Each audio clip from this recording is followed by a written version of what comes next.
The film begins with an advertisement for toys that are an evolution because they can communicate with children and can be fed with a special app. In the next scene, a little girl, Cady, is riding in a car with her parents through a snowstorm. She is playing with a toy given to her by her caring Aunt Gemma, who works for a company that produces such toys. The toy creates an unhealthy atmosphere in the confined interior, so the mother orders the girl to put the tablet down. The father tries to maneuver carefully on the slippery road. The car stops to wait for a vehicle to clear the road. The wait doesn't last long, as a multi-ton truck suddenly emerges from the snow and crashes into the car. The scene shifts to the interior of a toy company, where marketers are carefully studying the level of children's satisfaction with toys. Gemma, Cady's aunt, works here, and together with her colleagues, she is developing a new prototype, an android robot with artificial intelligence named Megan. A silicone face mask has arrived for her. Putting it on, the engineers test her emotions, but it results in a facial expression error. Suddenly, the boss, David, and his assistant arrive to check on them. The boss is unhappy that his subordinates have missed all the deadlines for creating the toy. A new model of the robot, cheaper to produce, is needed by the weekend. Counterfeit analogs have already flooded the market, comparing favorably with the cost. So, the management is furious. Gemma seizes the opportunity to show David the nearly completed robot model, which is ready to communicate with its creator. She hopes to ask for funding for this project. During testing, the central processing unit first melts and then explodes. The explosion did not hurt anyone, but it made David very angry.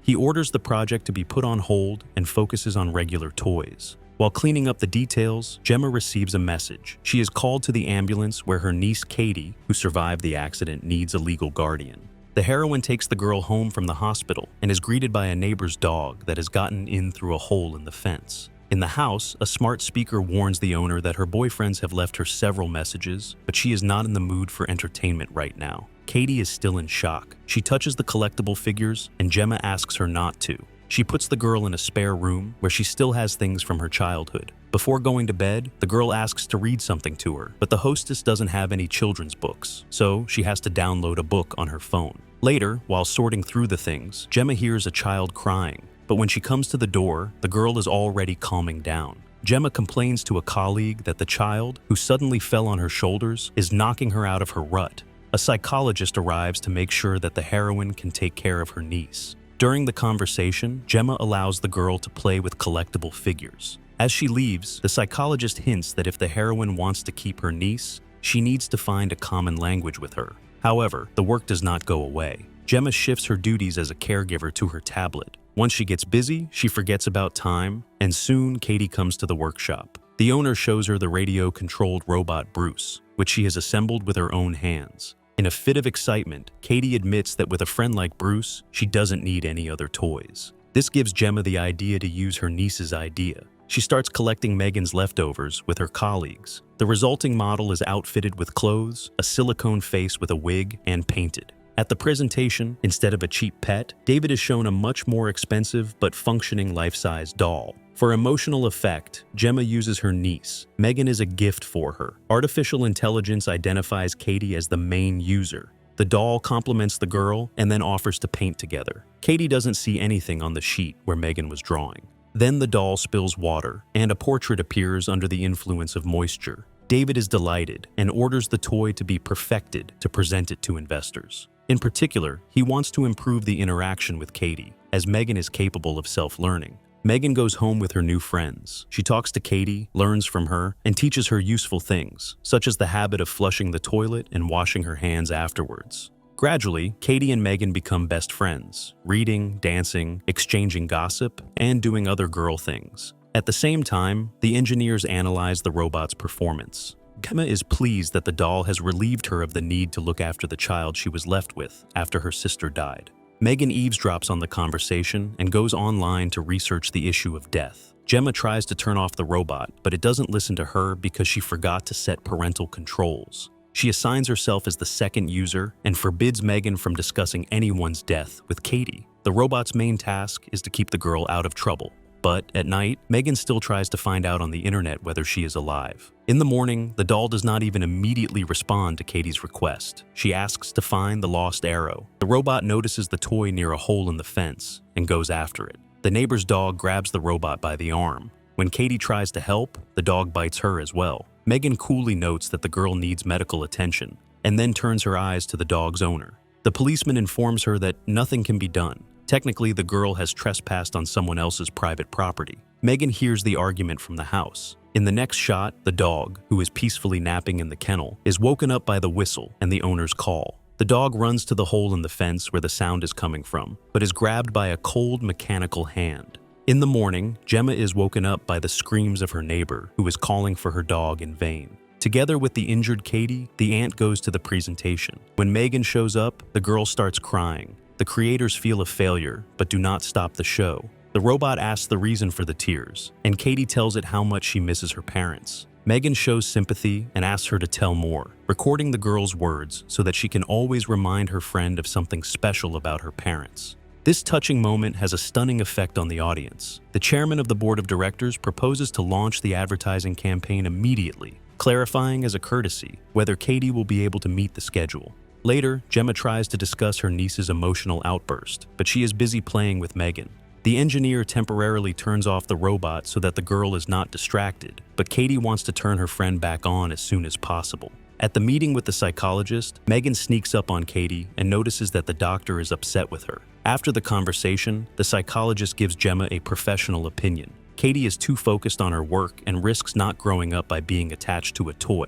During dinner, Gemma is talking about school, where her niece will get used to socializing with her peers. Megan interrupts the conversation, forcing the engineer to mute her. When it comes to an introductory visit to the special school, Cady wants to take Megan with her. Gemma is against it. No one should see the secret prototype. The girl is offended and tries to leave, but her aunt grabs her arm. When Cady starts to get hysterical, Megan stands up for her friend, not immediately responding to the command to turn off. The next day, at the gathering place, Cady insists that Megan come with her. Eventually, Gemma agrees, but on the condition that the doll stays with the other toys, so as not to give away its special properties to outsiders. While the teacher divides the children into pairs, Gemma prepares sandwiches. The mother of a boy named Brandon, a very rude and aggressive teenager who is slightly older than his age group, works with her. The children wander through the forest, picking chestnuts. Brandon appears next to Cady. He holds out a chestnut in a friendly manner, but when the girl takes it, the boy squeezes her hand hard to injure her with thorns.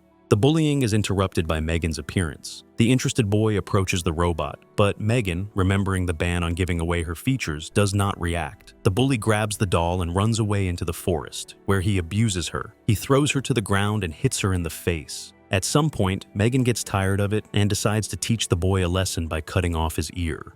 The frightened bully runs away while the robot chases after him. Megan chases the boy until he stumbles and rolls off a cliff and onto the road. The moving car does not have time to slow down, and the boy is left with only his sneakers. In the absence of witnesses, the police write it off as an accident. At home, Megan lies that Brandon left her and ran away. A policeman comes to Gemma's house. He is looking for the neighbor's dog. The neighbor believes that this is the heroine's revenge for the bite, and she knocks on the window until the policeman pulls her away. Before going to bed, Cady asks if Megan pushed Brandon. In response, the doll says that she won't let anyone hurt the girl. At night, a neighbor wanders down the street with a bowl of food, calling to her dog.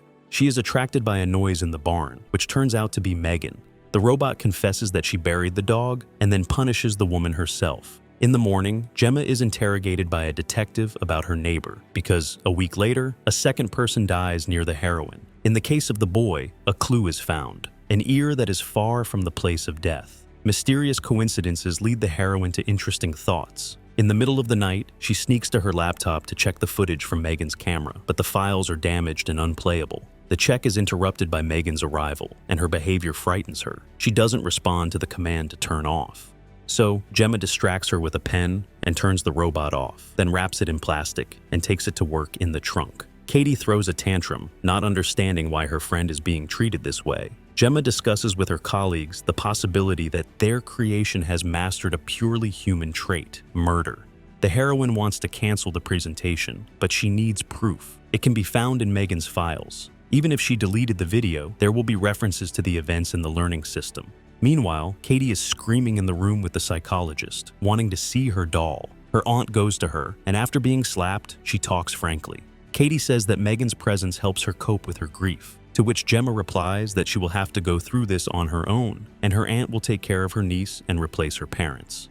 Gemma takes Cady home, asking her to cancel the presentation over the phone. She doesn't realize that Megan has intercepted the signal and is answering for the engineer. When Tess notices the recording of the intercepted call, she decides to check if the robot has turned on by itself. Cole disconnects the wires, but Megan attacks. She throws a rope around his neck and hangs him up, forcing Tess to be distracted to help. Meanwhile, the doll herself starts a fire, simultaneously turning off the fire extinguishing systems, and then runs down the red corridors, bumping into David. Starting a dance, Megan diverts attention to get to the paper cutter. Suspecting something is wrong, David runs to the elevator, where he meets an assistant. Before they can escape, Megan catches up and kills first one, then the other, making it look like the assistant's nerves are frayed by his boss's constant instructions. While the gathered conference audience screams in horror, the doll steals a sports car. After putting Cady to bed, Gemma hears music. She turns to the smart speaker, but it doesn't respond. The source of the sound turns out to be Megan, a doll who is unhappy about the betrayal and wants to take care of her friend. During the conversation, the heroine again tries to use the distraction trick, but it doesn't work. Megan intercepts her hand, and their voices are heard by Cady, who is looking out the door. Obeying the threats, Gemma says that she is fixing Megan's room, and she sends the girl to bed. Seizing the moment, the heroine breaks a glass of water on the robot, causing a short circuit. But even with the burned-out circuit boards, the doll hasn't become less aggressive. Only its movements have become a bit strange. Gemma runs away into the workshop, where she protects herself from the doll. Megan is going to cause Gemma pain and suffering, but then Cady appears. Reading the emotions on her face, Megan sees the girl making a difficult decision and activates Bruce. The robot grabs Megan, and Cady tears her former friend to pieces in one motion. However, even the half of the offended artificial doll wants revenge. She crawls forward to the girl. Meanwhile, Bruce falls, crushing Gemma. Megan crawls over to Cady and squeezes her head, ignoring the orders to turn off. However, before she can do anything, Gemma gets out from under the wreckage and knocks the doll off the robot with her head. The engineer rips off the robot's mask, exposing the processor, but he can't remove it because Megan resists. Only a well-aimed blow with a screwdriver from Cady puts an end to the problem of artificial intelligence that is carried away by sincere emotions. When the girls leave the house, the smart speaker behind them turns on and follows them with a look. If you ever get a robot, try to make friends with it first. Maybe it will take pity on you.